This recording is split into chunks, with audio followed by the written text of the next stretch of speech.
महात्मा उपासक डॉक्टर सोहनराज तातेड़ पुनरुत्थान और आत्मविज्ञान के बाद अब ला रहे हैं सनातन सत्य, जैसी दृष्टि वैसी सृष्टि, कुदरत कुदरती रचना, एक कुदरत के कानून से शाश्वत सुख की प्राप्ति। लॉग इन करें www.drsohanrajtated.com, YouTube channel doctor Sohanraj Tated, play store से डाउनलोड करें mobile app doctor Sohanraj Tated. भाई और बहनों, मातृशक्ति को नमन। स्टूडियो में आपका हार्दिक स्वागत है, अभिनंदन है, सत्कार है।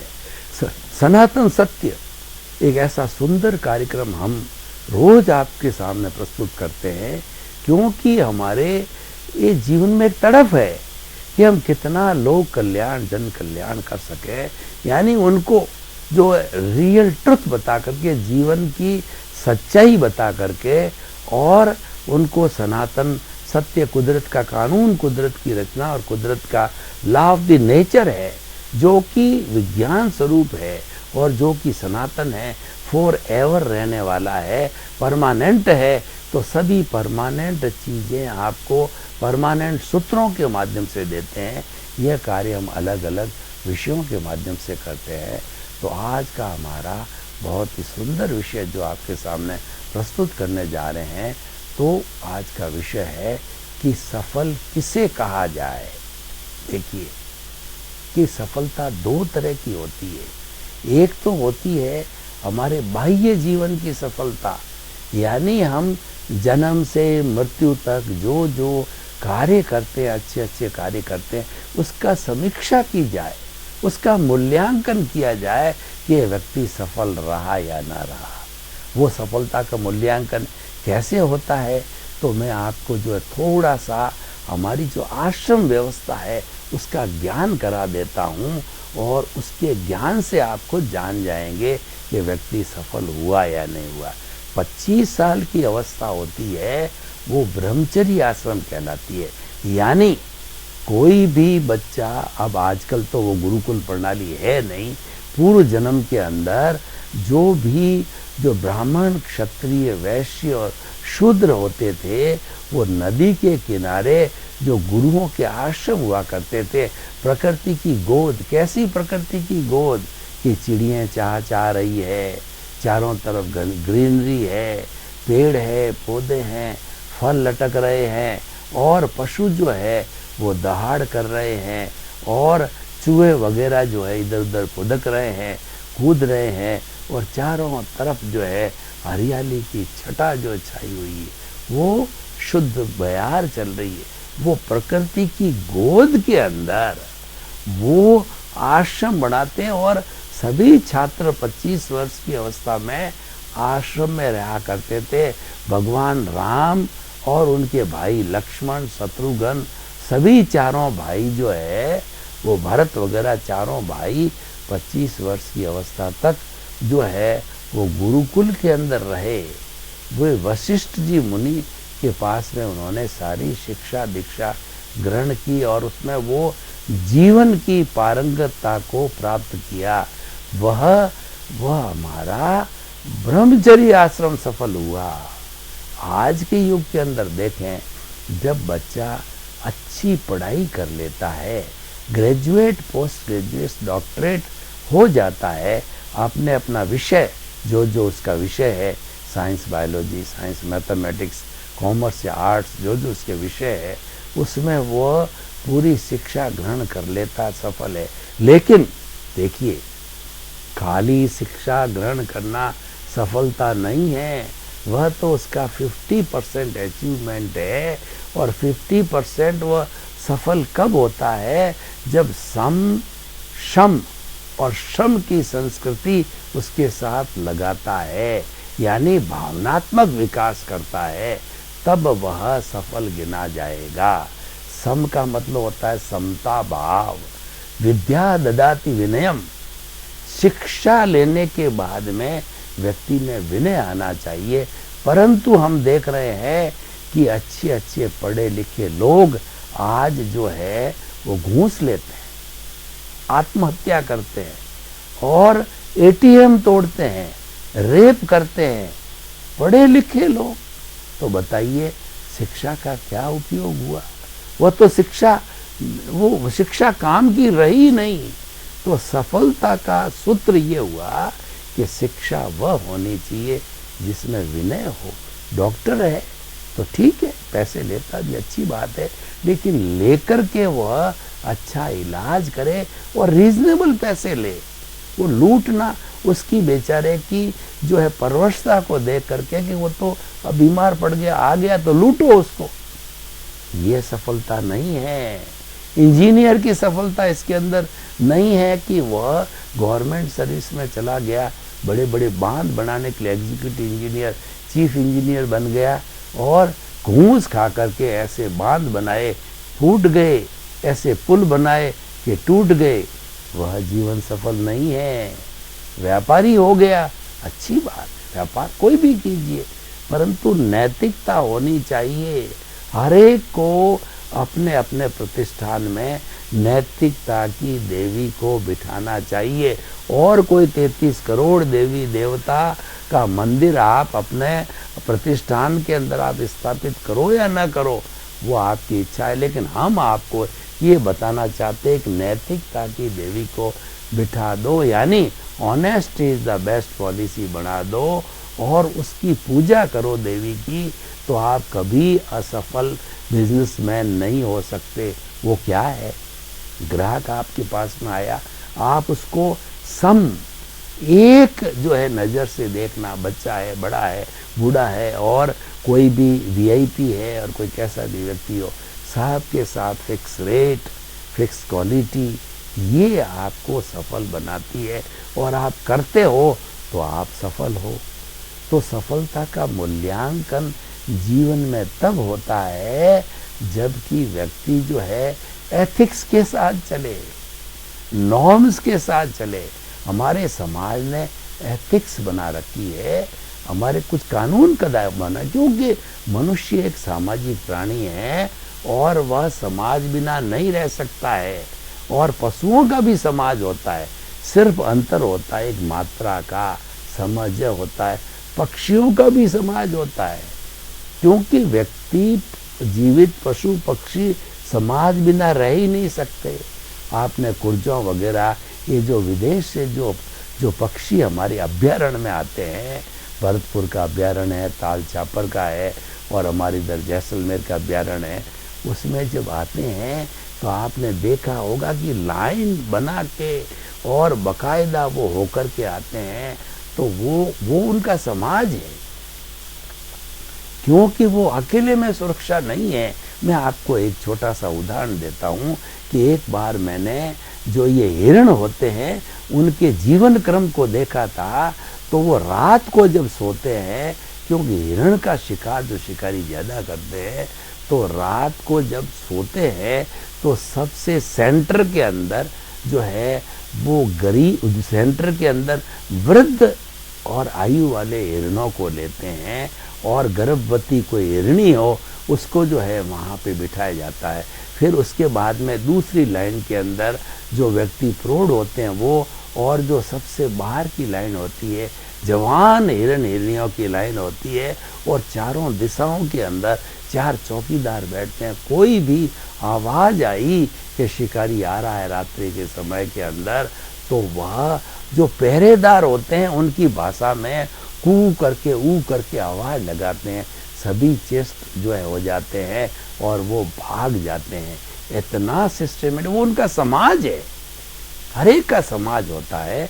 तो मैं ये कहना चाहता हूँ कि जो व्यक्ति समाज की सेवा करता है, समाज को सुख देता है और समाज के साथ में अच्छा बिहेवियर करता है, चाहे वो किसी भी रैंक का व्यक्ति हो, किसी रैंक का तो अपनी अपनी रुचि है, और ये विविधता से ही तो दुनिया बनी है, उसके बिना दुनिया कैसे बनाए। आप किसी भी क्षेत्र के अंदर जाइए, पर आपका मोटो होना चाहिए कि मुझे सफल होना है, और सफलता का मूल्यांकन ये है कि आपको धर्म की नीति से चलना है, आपको न्यायपूर्ण बनना है। पुलिस है तो वो रक्षक है, वो भक्षक नहीं बनने चाहिए।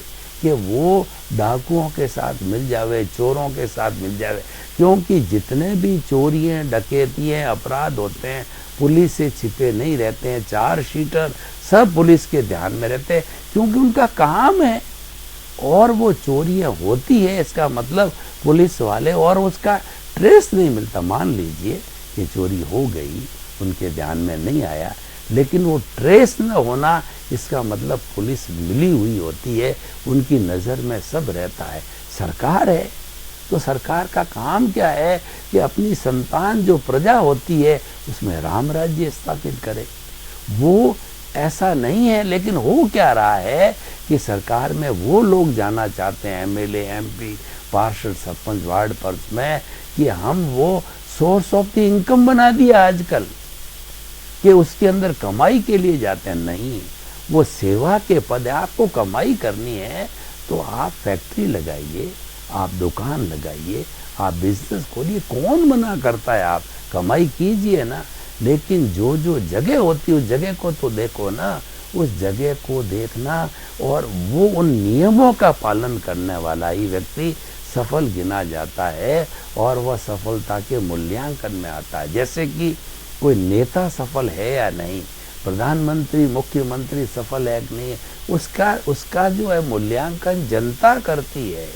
क्योंकि जो हमारा लोकतंत्र है वो जनता के द्वारा, जनता के लिए और जनता से है, तो सब कुछ मालिक जनता है, और सब दुनिया सब जानती है, तो वही सच्चा मूल्यांकन कर सकती है कि वो एमएलए, वो एमपी, वो मंत्री कितना पानी में है, कितना ईमानदार है, कितना जनता का दुख दर्द जानता है, और जनता के लिए कितना कार्य करता, वो सब जानते हैं। और उनकी दृष्टि में जो सही निकलता है वो व्यक्ति सफल होता है। एक संतान होती है, वो माँ बाप सब जानते हैं, वो संतान पढ़ लिख लेती है, और पढ़ लिख करके तैयार हो जाती है, अच्छा है, पैरों पर खड़ा हो जाती है, कमाने भी लग जाती है, लेकिन वो माता पिता की केयर करे ही नहीं। अरे तुम्हें जो संसार के भगवान हैं, जो संसार में लाए हैं, और 30 वर्ष तक तुमको पाला पोसा बड़ा किया, अपना सुख दुख सारा भूल करके, और तुम्हें तुम्हारी पढ़ाई में लगा, उन्होंने कर्जा लिया, कर्जा उतारा, तुम्हारी पढ़ाई के लिए योग्य बनाया, लेकिन जब वक्त आया, आपकी शादी हुई, तो आजकल तो ऐसी बुरी हालत है, वृद्धाश्रम में भेज दिया। कई तो संतान ऐसी होती है कि घर में ताला दे करके विदेश चले जाते हैं, बेचारे अंदर सड़ देते हैं। अरे ऐसे किस्से देखे गए हैं कि माँ बाप को तो कुंभ के मेले के अंदर तुम्हें हम तीर्थ यात्रा कराने ले जाते हैं, और संतान है उसको वहीं छोड़ के आ जाती है उनके राम भरोसे। ये कोई सफलता नहीं है। आप करोड़पति बन गए, लखपति बन गए, और आपने खूब ऐश्वर्य कमा लिया, पद प्रतिष्ठा करा दी, लेकिन माँ बाप की सेवा नहीं हुई, तो आप जीरो हो। क्योंकि माँ बाप इस जो है भगवान है इस संसार के, और वो जो है वो हमारे यहाँ वृद्धाश्रम का कॉन्सेप्ट है ही नहीं। माता पिता तो एक अम्ब्रेला है, एक बैठा है घर के अंदर, चाहे वो कुछ नहीं करता है, लेकिन ये पूजनीय मूर्ति बैठी है कि वो जिंदा भगवान है। शिव जी के मंदिर में जाके शिव की मूर्ति की प्रार्थना करते हो, और बालाजी के अच्छी बात, जाइए, लेकिन आप उसके पहले तो उस भगवान, जिंदे भगवान की पूजा करो ना। मैं आपको एक बड़ा सुंदर उदाहरण देना चाहता हूँ कि शिव और पार्वती के 2 पुत्र थे। एक तो शिव जी, एक तो थे गणेश जी, और दूसरे कार्तिकेय। तो शिव पार्वती ने निर्णय लिया कि हमारे दोनों पुत्रों में से हम किसको जो है श्रेष्ठ माने, हम इनाम देना चाहते हैं। तो एक प्रतियोगिता रखी कि आप दोनों जाइए, संसार का भ्रमण करके आ जाइए। कार्तिकेय का जो वाहन था वो गरुड़, जो कि वो हवाई जहाज के मुकाबले उड़ता है, और गणेश जी भारी थे, कार्तिकेय हल्का था, और गणेश जी का जो वाहन था वो मूषक। अब उस मूषक पर बैठे उन्होंने एक योजना बनाई। वो तो कार्तिकेय तो तुरंत जो है आदेश 1 2 3 होते ही चले गए ब्रह्मांड को नापने के लिए। और उन्होंने देखा गणेश जी ने कि मैं इतना ब्रह्मांड तो इतना जल्दी नहीं कर सकता। उन्होंने मूसक पर बैठ करके और 4 परिक्रमा शिव पार्वती बैठे थे वहां करके और उनके चरणों में आकर के बैठ गया।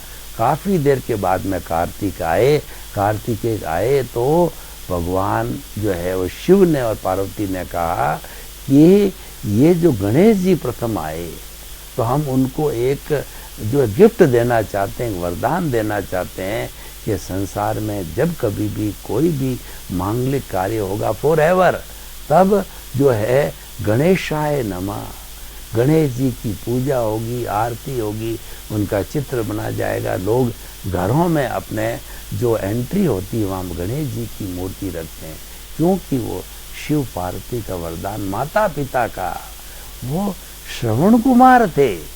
आज जो माता पिता की अच्छी सेवा करते हैं उनको श्रवण कुमार कहा जाता है। श्रवण कुमार बनना जीवन की सफलता है और आपको अपने फील्ड के अंदर जो है ईमानदार बन करके और धन कमाना, ये आपकी सफलता है।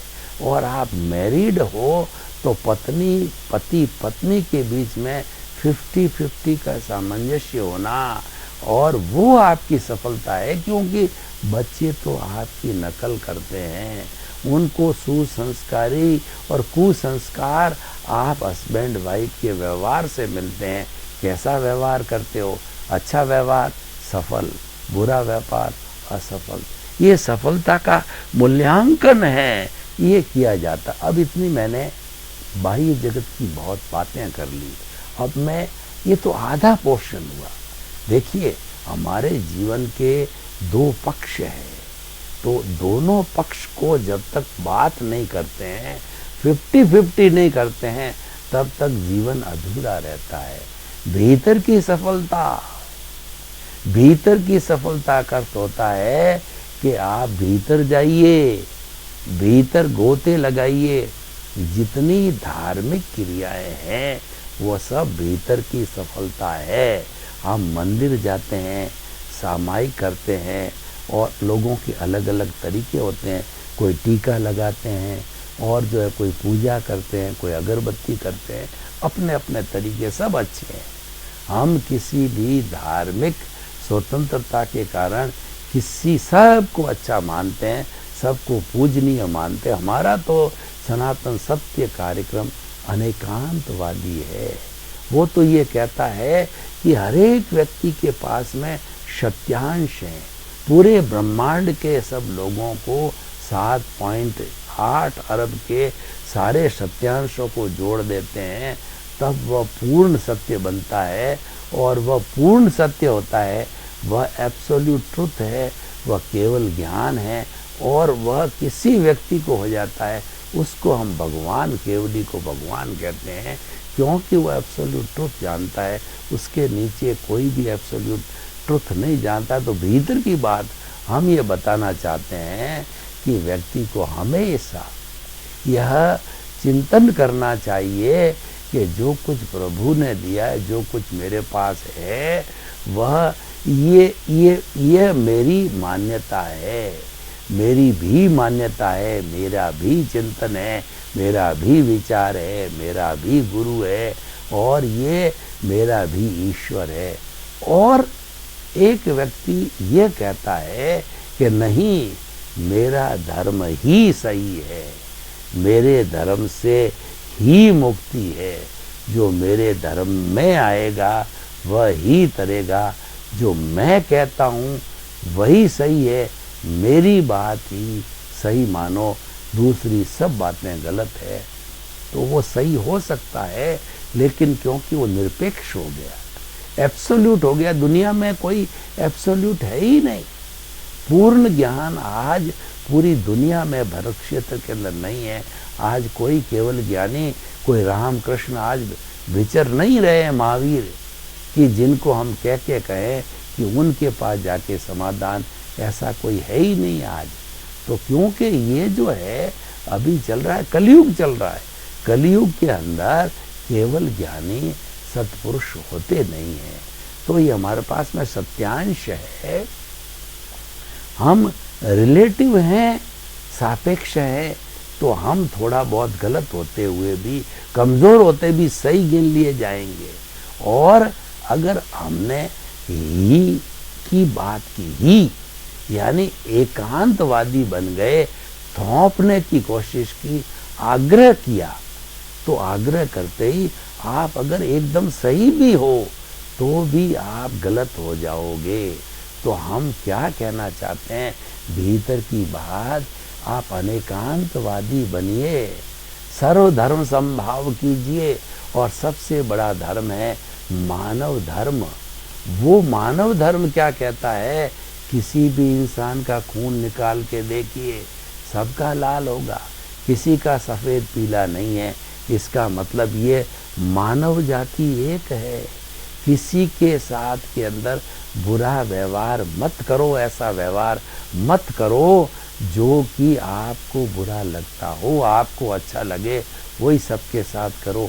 और हम तो एकदम निचोड़ दे देते हैं सनातन सत्य के अंदर कि सभी के भीतर जिंदा भगवान विराजमान है। हम तो एक बड़ी सामान्य सी बात करते हैं, जो साईं बाबा कहते हैं ना कि सबका मालिक एक, वही बात हम कहते हैं, सबके भीतर एक ही और स्वयं मालिक है। चूहा, बिल्ली, गाय, भैंस, ऊंट, जो भी, जो राम, कृष्ण, महावीर, 24 तीर्थंकर, सब में एक सा ही प्रभु है। मूल स्वरूप में कोई फर्क नहीं है, वो सारा एक का। जो आज भी फर्क दिखाई देते हैं अपने अपने कर्मों के हैं, अपने अपने राग द्वेष के कारण जो है वो अलग अलग फर्क है, लेकिन मूल के अंदर वो जिंदा भगवान का स्वरूप है। तो भगवान की आप कैसे अवहेलना करो, उसको क्यों मारो? भगवान को मारा जा, चींटी है, उसमें भी वही भगवान है जो कि बालाजी की मूर्ति में। तो चींटी को आपने प्यार से, जो पैर से मचल के कैसे मार सकते हो आप? वैसे तो जो जाको राके साइया मार सके ना कोई, और बालन बाको कर सके, जो है वो बालन बाको कर सके जो जग बैरी होए। कोई किसी को मारना चाहे तो मार सकता नहीं है, और पिछले जन्म का बैर है तो चींटी के शरीर को मारा है। वो आत्मा उसके बैठी है, वो अजर है, अमर है, अविनाशी है। तो हम भीतर की सफलता बताना चाहते हैं। यही भीतर की सफलता है कि आप भीतर जाकर के अपने प्रभु के दर्शन करो। वो दृष्टि विज्ञान है। हम क्या कह रहे हैं बार बार, यही तो कहना चाहते हैं। हम आपको सिर्फ दृष्टि का विज्ञान देते हैं। हम आपको कोई जादू टोना, कोई धर्म परिवर्तन, कोई तांत्रिक वांत्रिक, हम कुछ नहीं जानते। हम तो एक ही बात सनातन सत्य के अंदर, जो कि लॉ ऑफ द नेचर है, जो कि रियल ट्रुथ है, वह देना चाहते हैं।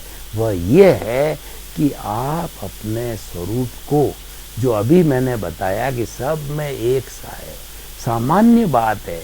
विशेष में चले जाएंगे, वो प्रधानमंत्री, वो राष्ट्रपति, वो कुबेरपति, वो पढ़ा लिखा, और वो इंजीनियर, वो डॉक्टर।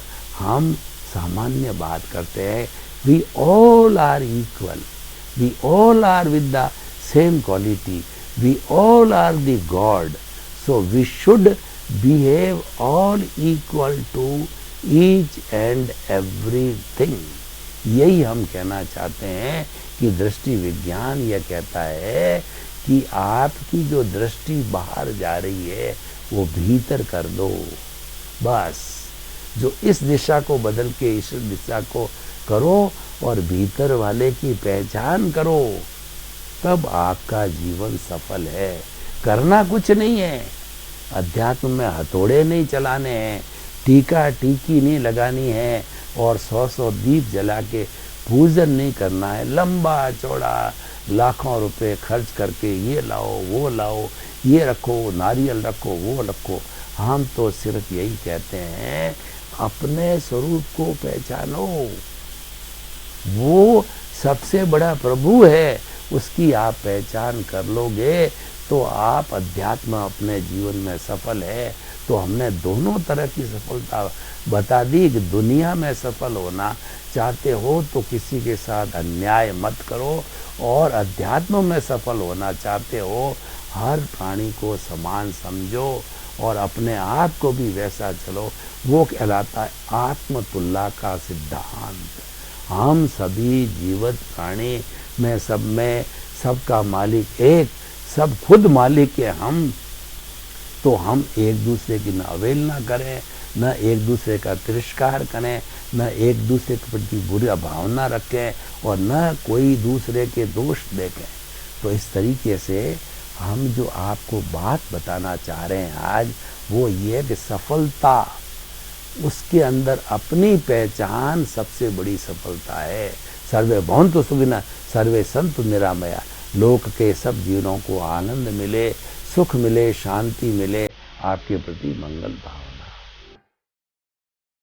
महात्मा उपासक डॉक्टर सोहनराज तातेड़ पुनरुत्थान और आत्मविज्ञान के बाद अब ला रहे हैं सनातन सत्य, जैसी दृष्टि वैसी सृष्टि, कुदरत कुदरती रचना, एक कुदरत के कानून से शाश्वत सुख की प्राप्ति। लॉग इन करें www.drsohanrajtated.com, YouTube channel doctor Sohanraj Tated, play store से डाउनलोड करें mobile app doctor Sohanraj Tated.